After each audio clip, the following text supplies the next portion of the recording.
Hali gani mwanamichezo wa jukwaa la michezo, karibu katika channel yetu ya JLM tupate kuangazia habari za kimichezo zikiwemo nakala, dokezo na takwimu mbalimbali za kisoka. Mchezaji wa zamani wa Arsenal Emmanuel Petit ameona usajili wa Raheem Sterling kwa Arsenal kama hofu, yani panic buy. Walitaka kupata mtu mmoja kabla ya dirisha kufungwa na walikuwa wakitazama wachezaji wengi tofauti kwa miezi kadhaa na kufanikiwa kumpata yote kati yao, ikiwa ni pamoja na namba 9 mzuri, akisema hivyo. Na beki wa Man City Josko Gavidio amemtaja Mohamed Kudus kama mpinzani mgumu zaidi kwenye ligi kuu ya England mpaka sasa. Nakumbuka wakati alipofunga goli lake la bicycle kick, alikuwa ni mtu ambaye nilipambana sana kumkaba. Nafikiri ndiye mchezaji pekee alistahili uangalizi zaidi.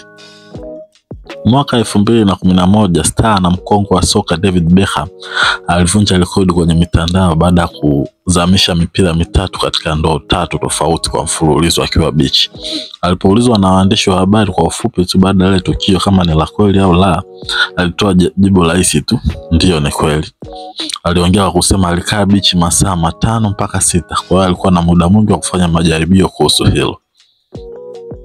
Naye golikipa wa zamani wa Real Madrid Santi Cazorla amemsifia Thibaut Courtois, anasema Courtois ni Maradona, Messi na CR7 wa magolikipa. Ni kipa mzuri sana kuliko wengine na anacheza vyema kila siku. Shirikisho la soka la Senegal FSF limeamua kutomuongeza mkataba kocha mkuu wa timu ya taifa Aliou Cisse mwenye miaka 48.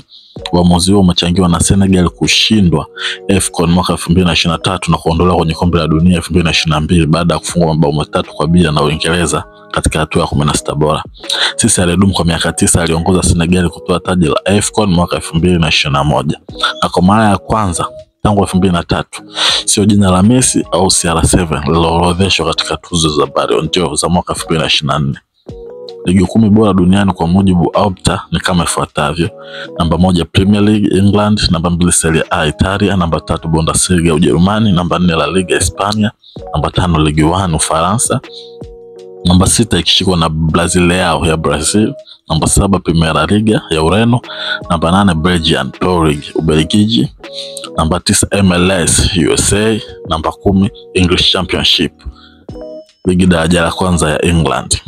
Beki wakati wa Real Madrid Antonio Rudiger anasema inatisha kidogo kuuchambua uwezo wa Lamine Yamal namna achezavyo.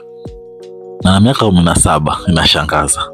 Ni mchezaji ambaye ameshakuwa tegemezi kwao, na kwa umri kama huo inatisha kidogo, na alichokifanya kwenye michuano ya Euro natakiwa kumpongeza kwake. Atakuwa na siku nzuri zaidi usoni.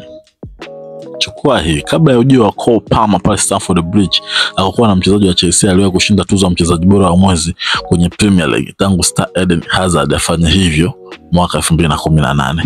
Palmer akikata utepe huo, kwani kwa mwaka huu 2024 ana tuzo hizo 2. Fahamu hili: Trent Alexander-Arnold alipoongea kuhusu Barcelona 2020, timu yangu nyingine ninayopenda ni Barcelona. Ninahisi kama wana mtindo ule wa kuamini na kuthamini kama Liverpool.